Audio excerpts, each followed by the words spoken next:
Très bonne journée, Bessorot Tovot. Aujourd'hui on est jeudi 16, le mois d'Elul. Et pour justement dans les 2 semaines qui nous restent, améliorer notre tchouva, on va essayer de remonter à la première tchouva dans le monde qui a été acceptée.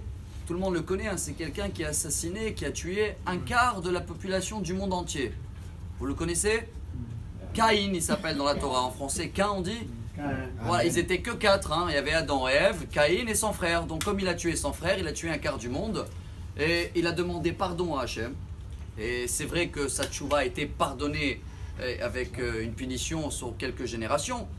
Mais quand Hachem il veut nous donner un bon exemple de tchouva, c'est pas l'exemple de Caïn pour nous. C'est l'exemple de Réhouven. Réhouven, c'est le premier dans la Torah à faire une faute. Comme vous la connaissez, quand Rachel est décédée, maman Rachel, alors le lit de Yaakov a été mis dans la tente de la servante de Rachel. Et Réhouven, qui était le fils de Léa, il pensait que le lit de son père doit retourner chez sa maman. C'est une grande mitzvah, le respect de son père et sa mère. Il pensait de bien faire. C'est vrai que Yaakov il a reproché sur ce péché 48 ans après. Bon, de là on peut tirer bien sûr un point que si quelqu'un a un reproche, qu'il patiente 48 ans pour la faire. Ça c'est un point. Mais lui il a fait tchouva, Réhouven. Il a demandé pardon à Hachem pendant des années. Et c'est le seul de ne pas fauter dans la faute de tous les frères qu'ils ont vendus. Yosef, car il était en train de demander pardon justement. Et ça c'est l'exemple de tchouva pour nous.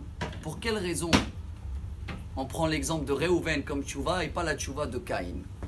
Le Khatam Sofer il nous explique, et voilà la petite touche, la petite halakha d'aujourd'hui, c'est merveilleux. Caïn, il n'avait pas d'excuse pour ce qu'il a fait. Il était obligé de demander pardon. Il n'y a pas de raison pourquoi tuer.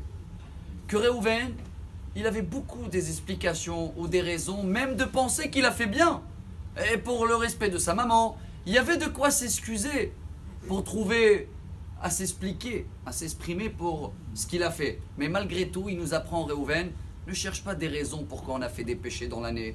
Et là, bon, Hachem, on se comprend. Là, j'étais là. Il y a même des fois, le Yetzer Hara, il va nous faire croire qu'on a fait une mitzvah sur un péché. Alors, si on veut un exemple aujourd'hui, et on sort avec ça, peu importe ce qu'on a fait, peu importe les excuses qu'on a ou les raisons, on ne cherche pas des raisons. Man edaber ou man itztadak, on l'a lu dans le Slichot.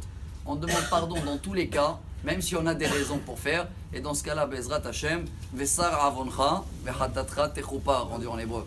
Les péchés et tout ce qu'on a fait qui n'était pas bien va s'effacer, Bezrat Hachem, très vite possible, avec l'aide du chauffard.